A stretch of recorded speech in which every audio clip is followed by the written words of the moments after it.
हरि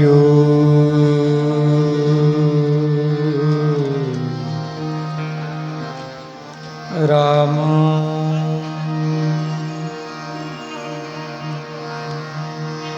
ओम स्वस्ति श्री गणेशाय नमः। ओम नमो भगवते रामचंद्राय। ओम ऐं ह्रीं क्लीं भगवत्यै दुर्गादेव्यै गंगादेव्यै सरस्वत्यै महालक्ष्म्यै नमो नमः। हम हनुमते नमः। ओम ब्रह्मणे नमः। स्थान देवताभ्यो नमः। ग्राम देवताभ्यो नमः। इष्ट देवताभ्यो नमः। क्षेत्रपाल देवताभ्यो नमः। सर्वेभ्यो देवेभ्यो नमो नमः।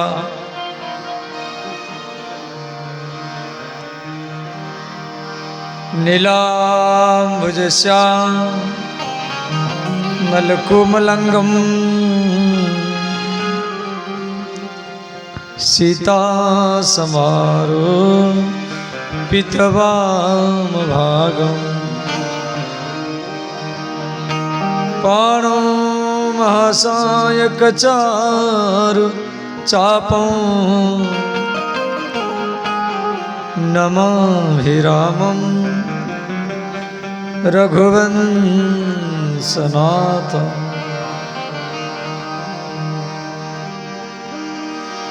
गंगा तरंग रमणीय जटाकलापं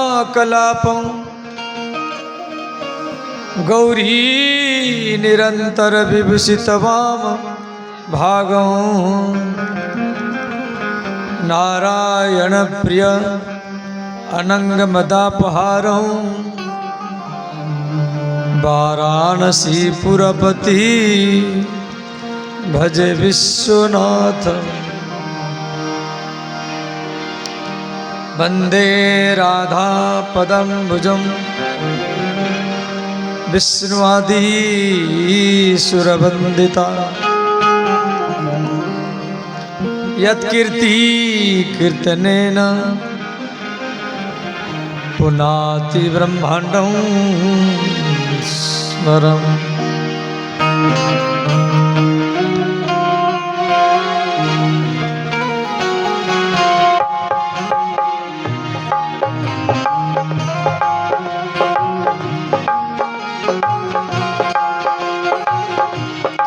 मंगल भवन अमंगल हारी मंगल भवन अमंगल हारी द्रवहं सुदशरथ अजिर बिहारी द्रवहं सुदशरथ अजिर बिहारी मंगल मूर्ति मारुति नंदन मंगल मूर्ति मारुति नंदन सकल अमंगल मूल निकंदन सकल अमंगल मूल निकंदन जनक सुता जग जननी जानकी जग के सुता जग जननी जानकी अतिशय प्रिय करुणा निधान की अतिशय प्रिय करुणा निधान की सादर शिव ही नायब माता सादर शिव ही नायब माता वरणौ विशद राम गुण गाथा वरणौ विशद राम गुण गाथा मंगल भवनय अमंगलहारी मंगल भवन अमंगलहारी द्रवहु सुदशरथ अजिरे बिहारी द्रवहु सुदशरथ अजिर बिहारी रज राम राम राम सीता राम राम राम रज राम राम राम सीता राम राम राम रज राम राम राम सीता राम राम राम रज राम राम राम सीता राम राम राम सीता राम राम राम राधे श्याम श्याम श्याम सीता राम राम राम राधे श्याम श्याम श्याम ओ सीता राम राम राम राधे श्याम श्याम श्याम सीता राम राम राम राधे श्याम श्याम श्याम सीता राम राम राम राधे श्याम श्याम श्याम सीता राम राम राम राधे श्याम श्याम श्याम सीता राम राम राम राधे श्याम श्याम श्याम सीता राम राम राम राधे श्याम श्याम श्याम बोले सीताराम भगवान की जय। श्री अयोध्यानाथ भगवान की जय। श्री वृंदावन बिहारी लाल की जय। सनातन धर्म की जय। नवरात्र महामहोत्सव की जय। गो माता की जय। समस्त देवी देवताओं की जय। हर हर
चित्सार सर्वस्व भगवान श्री सीताराम जी की चरण कमल का ध्यान करते हुए भगवत स्वरूप आप सब श्रोताओं के चरण में प्रणाम है। श्री भगवान शिव पार्वती की विवाह की कथा कल हम लोग श्रवण कर रहे थे और हमारी सनातन धर्म में विवाह 8 प्रकार के माना जाता है।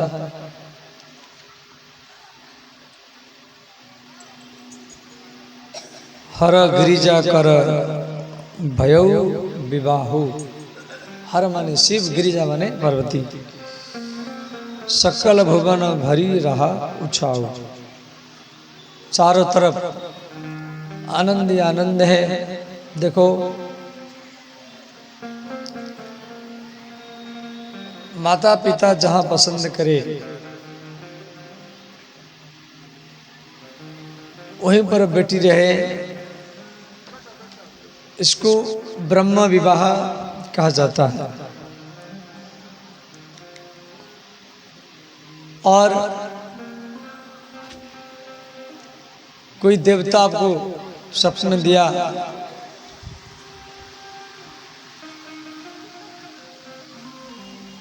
जो फलानी जगह में आप अपनी बेटी को दान करो, तो ये हो गया दैवी विवाह। दैवी कोई देवता सपना दिया कि इस जगह में आप अपनी बेटी का शादी कराओ।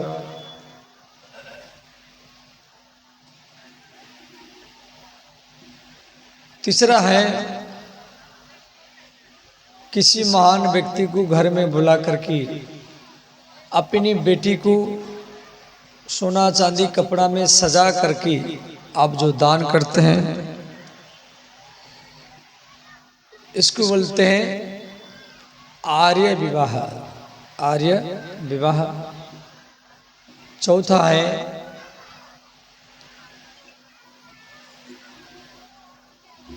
जी, मेरे बेटी से यदि कोई पुत्र होगा मैं अपने घर में रखूंगा, इसी शर्त में कन्यादान किया जाता है, तो उसको बोलते प्रजापत्य विवाह।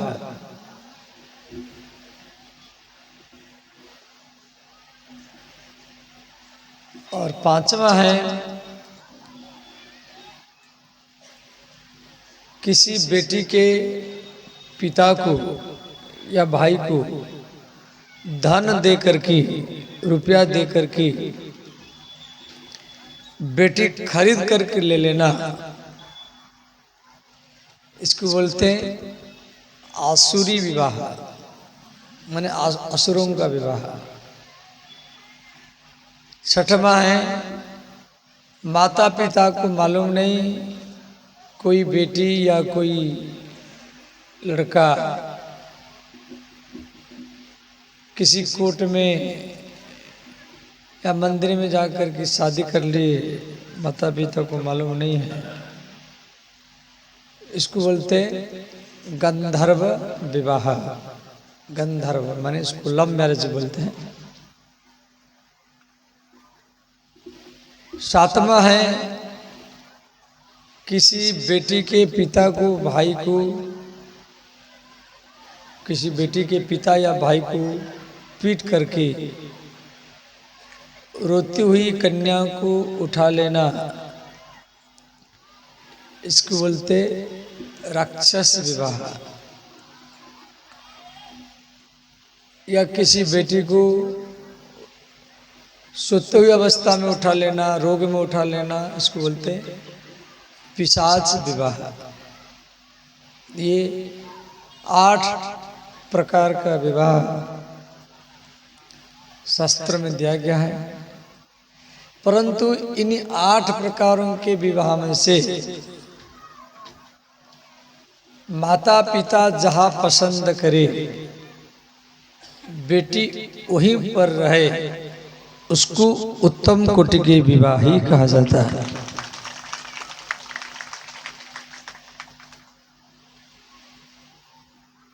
देखो गरुड़ पुराण में दिया गया है सवर्ण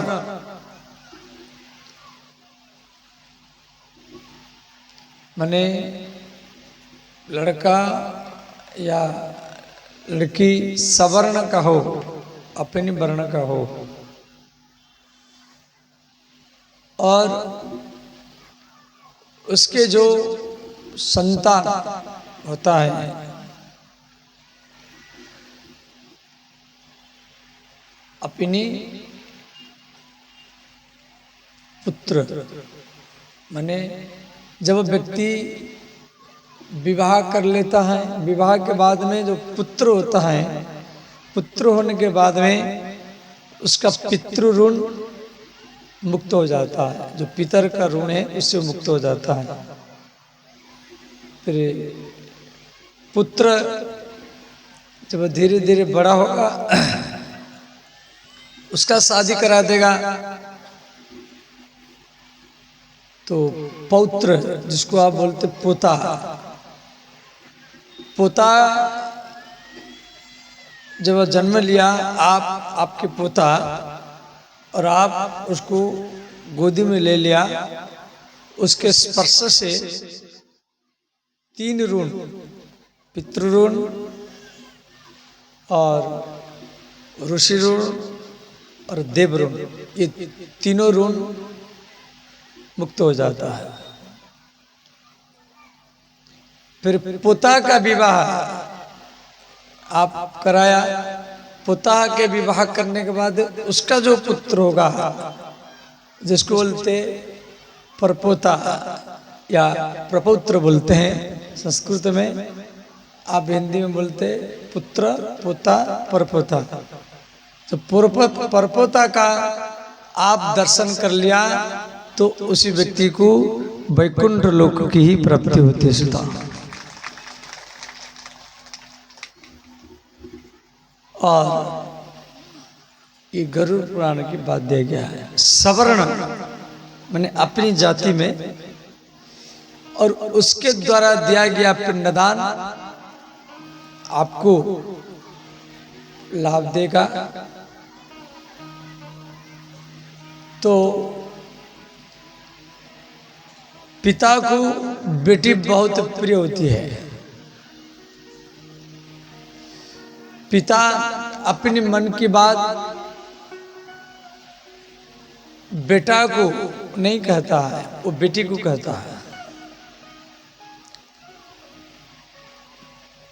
बेटा माता पिता के पास में रह करके, कोई भी बेटा माता पिता के पास में रह करके जितना सेवा करता है, बेटी दूर में ससुराल में रह करके उससे कई गुना ज्यादा ही सेवा करती है सीता।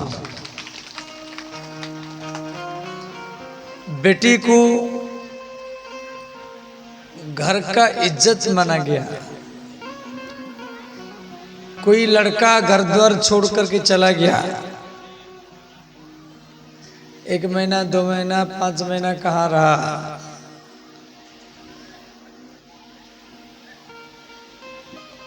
तो उससे घर का इज्जत नहीं जाएगा। हाँ चलो चला गया कहा, परंतु कोई भी कन्या, कोई भी बेटी, कोई भी बहन ऐसा कदम उठाने के लिए भय करती है। उसके मन में ये सोच रहती है, यदि मैं बिना बताए कहाँ चली जाऊंगी तो समाज में मेरे पिता के, मेरे माता पिता भैया का इज्जत गिर जाएगा। इसीलिए बेटी को घर का इज्जत कहा जाता है। हर माता पिता की ये सोच रहती है कि हमारा बेटी अच्छा घर में रहे, उसका जीवन अच्छा से चले।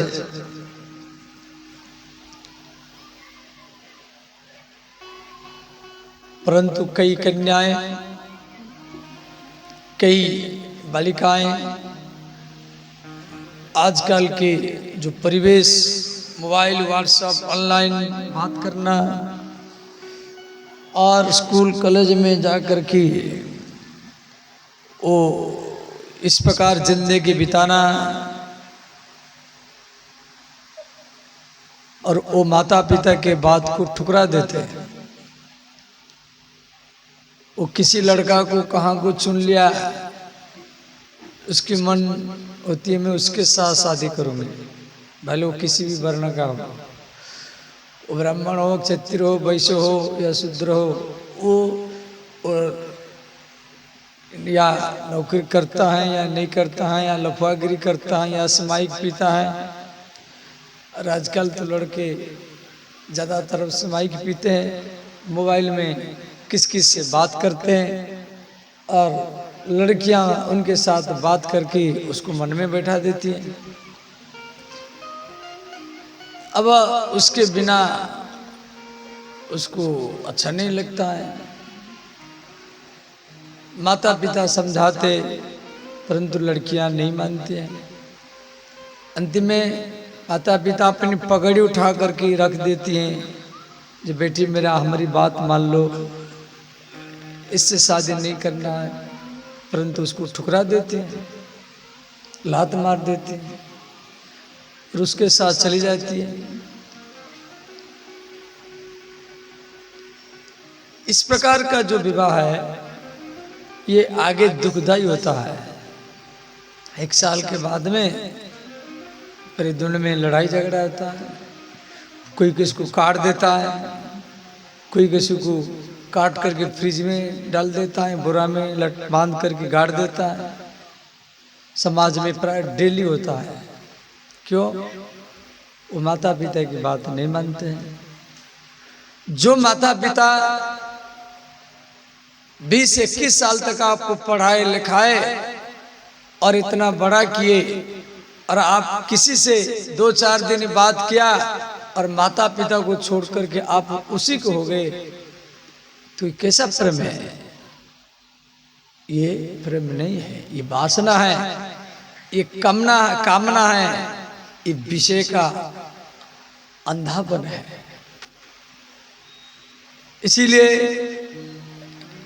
इस प्रकार गलत आचरण करना नहीं चाहिए। श्री बेटी को दुहिता कहा गया, वो दोनों कुल की हित करती है। अपनी माता पिता के और ससुराल के दोनों कुल की हित करने के कारण उसका एक नाम है दुहिता।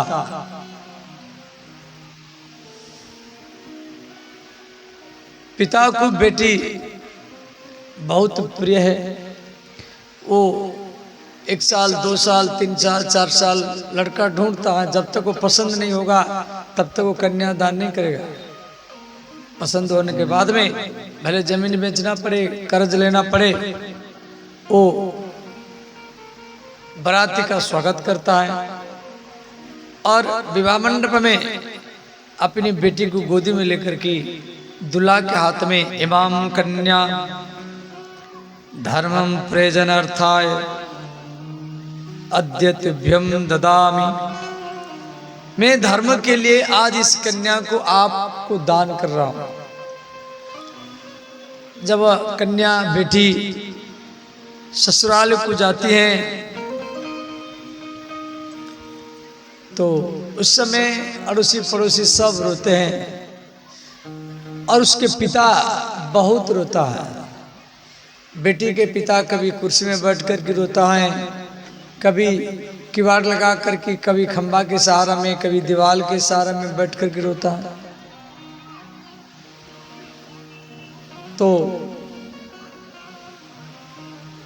बेटी जब ससुराल को चली जाती है, पिता का मन नहीं लगता है, उसको घर खाली खाली लगता है। कई दिन तक उसको घर में मन नहीं लगता है। और कोई गरीब घर की बेटी, मान लो पिता दहेज दे नहीं पाया, ससुराल में सास ससुर बार बार कह रहे हैं दहेज लाओ, तो बेटी रोज आती हैं और कहते मेरे माता पिता गरीब हैं, मजदूर करते, खेती करते हैं, तो कहाँ से धन इकट्ठा करेंगे तो आपको देंगे। तो यदि बेटी को ससुराल में ज्यादा दिन हो गया, उसके पिता या उसके भैया उसको बुलाने के लिए नहीं गए, तो बेटी रोज आती है और कहती है मैं क्या गलती किया जो मेरे पिता मेरे भैया मुझे बुलाने के लिए नहीं आ रहे।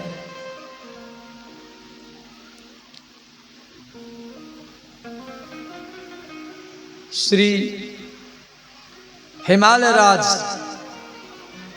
पर्वतराज हिमालय अपनी बेटी पार्वती का विवाह महादेव जी के साथ कर रहे हैं। विवाह हो चुका है।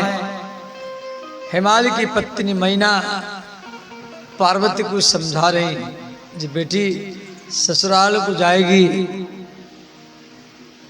पति के घर जाएगी, पति के जागने से पहले जागना, पति के सोने के बाद में ही सोना, पति के मन के भाव को देख कर के आचरण करना, पति को प्रसन्न करके रखना, यही आपका एकमात्र व्रत है। करे हूं सदा शंकर पद पूजा। हिमालय की पत्नी मैना जो पार्वती की माँ, वो पार्वती को कह रही बेटी नारी धर्म पति दो उन दूजा। नारी का यही धर्म है, उसका पति ही भगवान है। स्त्री के लिए पति का घर ही वैकुंठ है। पति को प्रसन्न करना माने भगवान को प्रसन्न करना। पति को छोड़कर के स्त्री कहां भी जाएगी, 2-4 दिन के लिए जा सकती है, उसे ज्यादा नहीं, इससे गलत माना जाएगा। और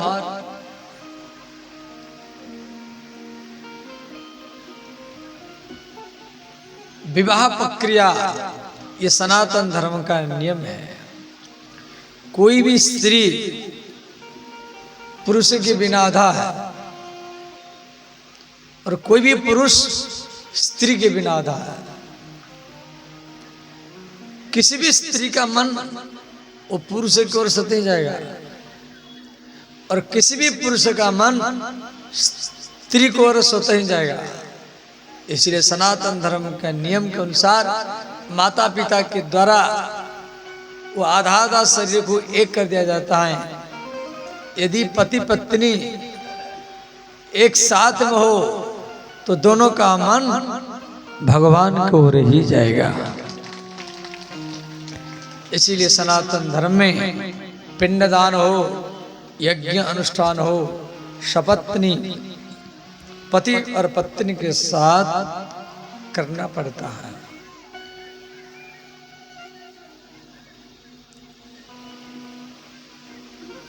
कत विधि सृजी नारी जग माही, पराधीन सपने हो सुख नहीं।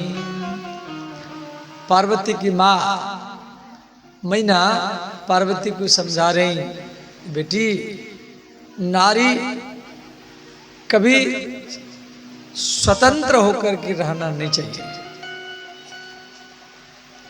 कत विधि, विधि माने ब्रह्मा, सृजी नारी जगमाई, ब्रह्मा जी नारियों को सृष्टि किए हैं।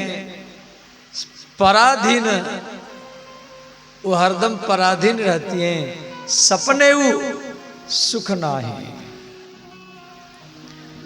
वो कन्यावस्था में पिता के अधीन में,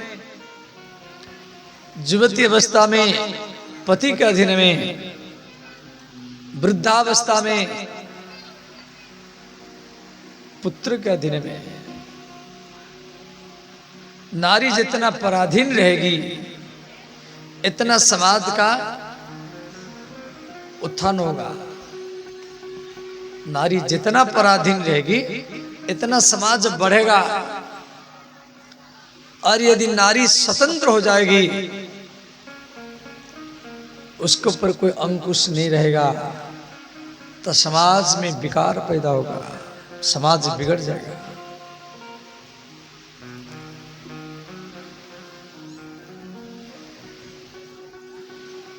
स्त्री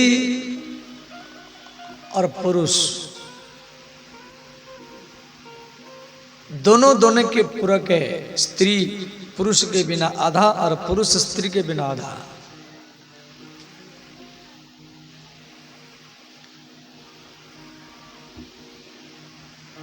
पुरुष मान लो क्रोध करता है तो स्त्री को थोड़ा शांत रहना है। अब मान लो स्त्री क्रोध करती है तो पति को थोड़ा शांत रहना है। बस लड़ाई बंद। ये तो नहीं जो व्यक्ति 24 घंटा लड़ेगा, अरे कुछ समय के लिए लड़ेगा। व्यक्ति क्रोध करता है कुछ समय के लिए, इतने जो 24 घंटा क्रोध करेगा।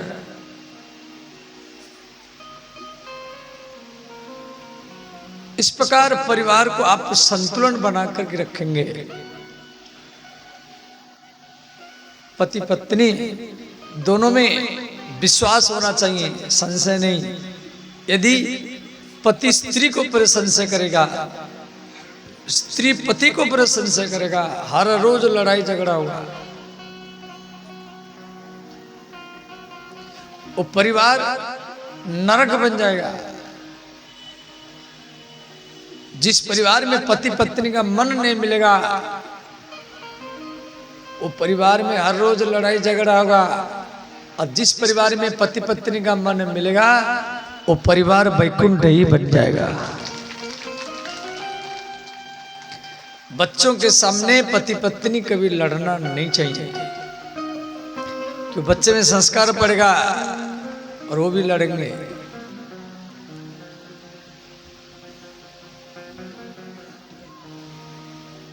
पति पत्नी ये भगवान शिव और पार्वती, इसलिए तो भगवान शिव पार्वती अर्धनारीश्वर रूप बनाए थे, आधा शिव आधा पार्वती।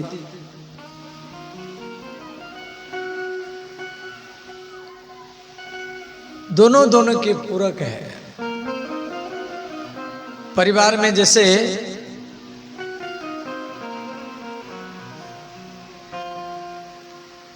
तीन भाई है और आप अपनी परिवार को कैसे वैकुंठ बनाएंगे, सबकी दो दो बच्चे हैं, तो आप लड्डू लाते हैं या केला लाते हैं तो अपने बच्चों को पहले मत दो, बोले भाई के बच्चों को दो, बहन के बच्चों को दो, उसके बाद में अपने बच्चों को दो। कभी कपड़ा लाते हैं तो पहले अपनी स्त्री को पहले मत दो, भाई के स्त्री को दो, बहन को दो, उसके बाद में अपनी स्त्री को दो। और यदि आप पहले अपनी स्त्री को दे देंगे, बाद में भाभी को या बहन को देंगे, कितना भी अच्छा कपड़ा दो, मन में संशय करेगी। जो अच्छा कपड़ा अपनी पत्नी को दे दिया, जो रह गया हमको लग दिया है।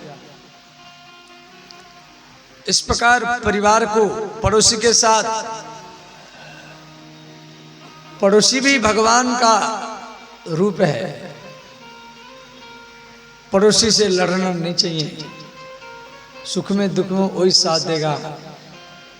पड़ोसी का भैंस बकरा बकरी आ गया, कई लोग लड़ जाते हैं।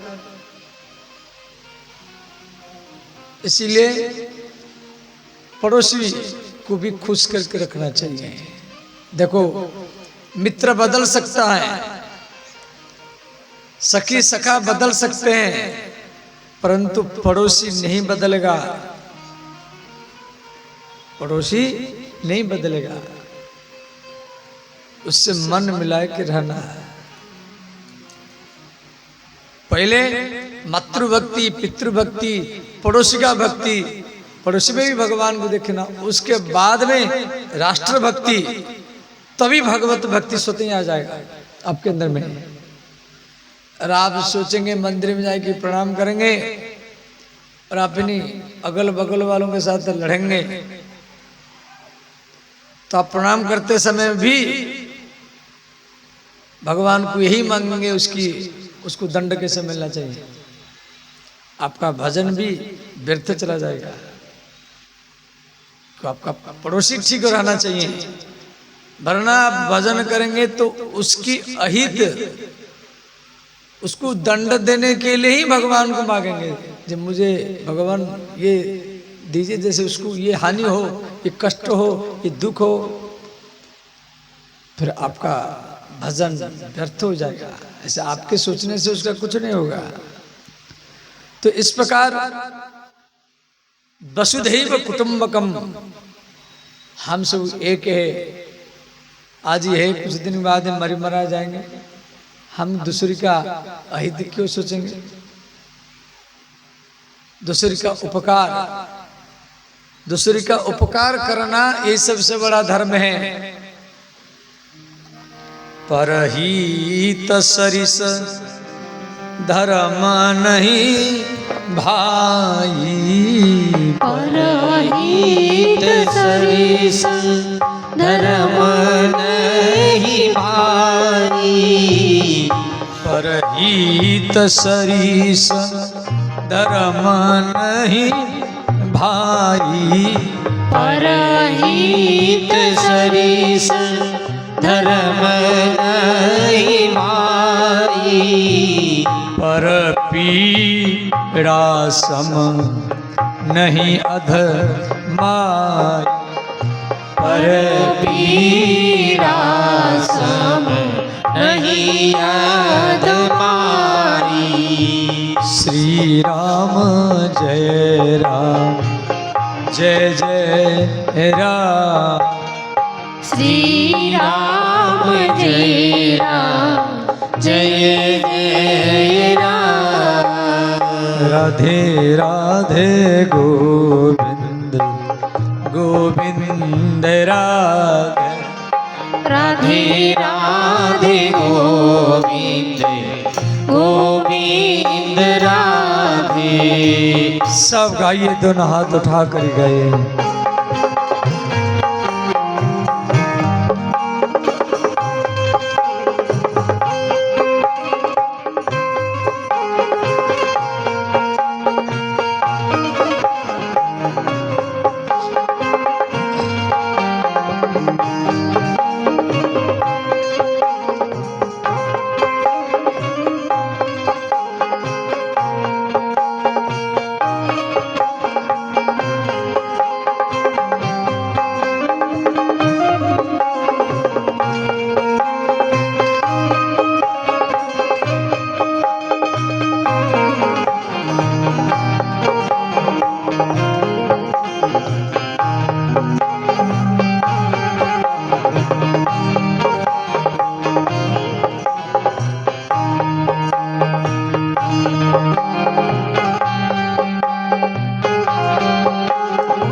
पत्नी जो माता पिता को, घर को, गोत्र को छोड़ करके आपके पास रहती हैं, आपके संतान को जन्म देती हैं, उसको शरीर के अर्धांगिनी माने, उसका इज्जत करे, सम्मान करे, उसका बेइज्जत मत करे। जिस परिवार में पुरुष स्त्री के केस पकड़ करके हाथ से, लाश से, डंडा से कभी पीटता है, मारता है, उसको छोटे नजर में देखता है, हर दम पीटता रहता है, उसी घर में दरिद्रता आती है, गरीबी आती है। और जिस परिवार में स्त्रियों का इज्जत होती है, सम्मान होती है, कभी छठ पूजा में, नवरात्र में नया कपड़ा देकर करके उनको प्रसन्न किया जाता है, तो वहीं पर लक्ष्मी आकर के ही निवास करती है।